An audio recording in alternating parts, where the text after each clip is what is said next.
اٹاوا میں سادات کرام کی ایک شاخ 7-8 پشتوں سے آباد ہے۔ ان حضرات کا ذریعہ معاش زمینداری رہا ہے۔ اسی خانوادے کے ایک بزرگ سید انوار حسین کو اللہ تعالیٰ نے وہ فرزند عطا کیا کہ جسے آج دنیا بیدم شاہ وارسی کے نام سے جانتی ہے۔ آپ اپنے والدین کی اکلوتی اولاد تھے۔ بیدم شاہ وارسی کا اصل نام غلام حسین تھا۔ بیدم تخلص تھا اور مرشد سے نسبت کے بعد بیدم شاہ وارسی کہلائے۔ پھر مرشد سید وارث علی شاہ نے ہی ان کو بیدم شاہ وارسی کا نام دیا تھا۔ آپ 1876 میں پیدا ہوئے۔ آپ کی ابتدائی تعلیم و تربیت بھی اٹاوا میں ہی ہوئی۔ بیدم وارسی ایک بعمل صوفی اور درویش انسان تھے۔ طبیعت میں سادگی تھی۔ آپ وسیع اخلاق کے مالک تھے۔ اپنی بڑائی اور بزرگی کسی پر ظاہر نہ ہونے دیتے تھے۔ آپ کا دل عشق رسول صلی اللہ علیہ وسلم سے سرشار تھا۔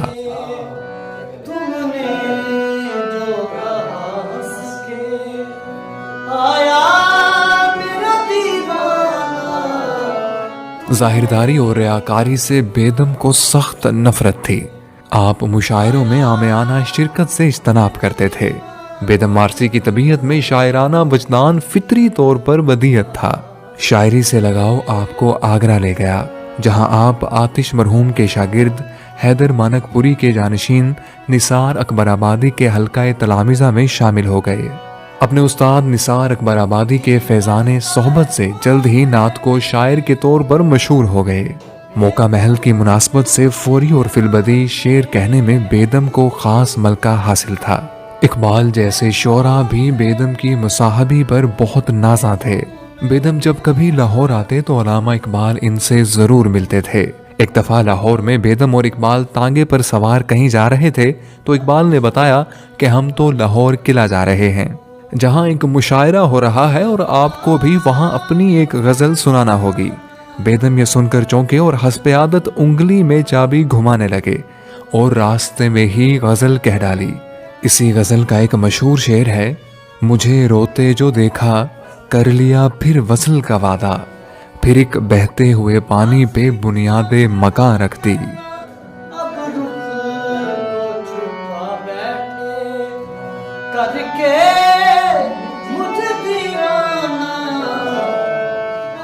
بیدم وارسی کو قادر الکلامی اور فی البدیہہ شعر کہنے کی خوبی کے بارے کہا جاتا ہے کہ آپ کے شعر کہنے کی استعداد بہت ہی وسیع تھی۔ باتیں کرتے جاتے اور شعر کہتے جاتے۔ حالت یہ تھی کہ آدھے پونے گھنٹے میں آپ ایک ہی طرح مصرع پر 40-50 اشعار انتہائی روانی سے کہہ دیا کرتے تھے۔ بیدم کا کوئی باقاعدہ نعتیہ مجموعہ نہیں ہے، لیکن جتنا کلام دستیاب ہے اس میں 60 کے لگ بھگ نعتیں موجود ہیں، جبکہ غزلوں میں بھی جا بجا نعتیہ اشعار ملتے ہیں۔ شمائل نبوی صلی اللہ علیہ وسلم کے بیان میں بیدم ایک منفرد مقام رکھتے ہیں۔ بیدم کی دستیاب غزلوں کی تعداد کوئی 400 کے لگ بھگ ہے۔ ان غزلوں میں نعتیہ حوالے سے بکثرت اشعار موجود ہیں۔ بیدم کی غزلیات میں وحدت الوجود، فنا فی الشیخ، فنا فی الرسول، فنا فی اللہ، حسن و عشق، کعبہ، ہجر و فراق، دنیا کی بے ثباتی اور روحانی کیفیات و احساسات جیسے مضامین بکثرت سے ملتے ہیں۔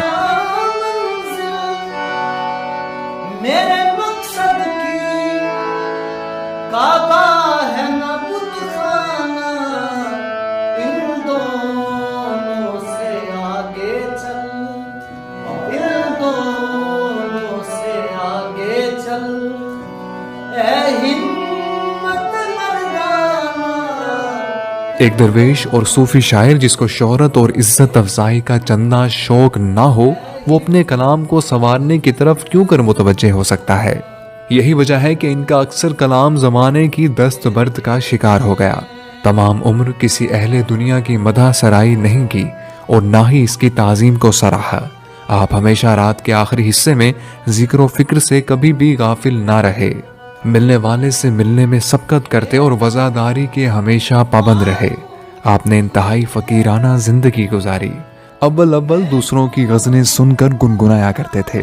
بیدم وارسی اپنے صوفیانہ عارفانہ کلام اور مخصوص مزاج کی وجہ سے سراج الشعراء کہے جاتے تھے۔ آپ نعت گو کی حیثیت سے زیادہ مشہور تھے۔ آپ ان شعراء میں سے ہیں جن کی شاعری اردو ادب کی روح اور سما کی جان ہے۔ مصحف بیدم کے نام سے ان کا مجموعہ کلام چھپ چکا ہے۔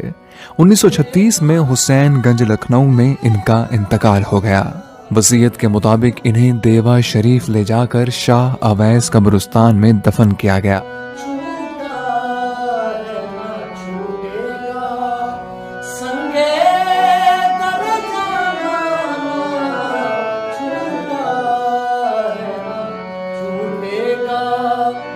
انہوں نے اپنے پیر و مرشد کی منظوم سوانح پھولوں کی چادر کے عنوان سے لکھی۔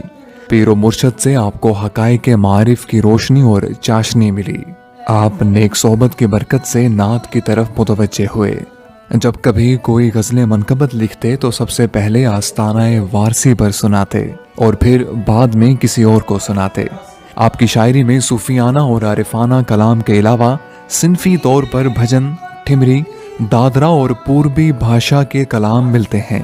آج بھی ان کا کلام لوگوں کی زبان پر ہے۔ صوفیہ کی مجالس ہوں، میلاد شریف کی محافل ہوں یا سما خانے، آپ کے کلام کی گونج آج بھی ہر جگہ سنائی دیتی ہے۔ شورش کاشمیری کے بقول آپ ایک ایسے صوفی شاعر ہیں جن سے خانقاہیں گونجتی ہیں۔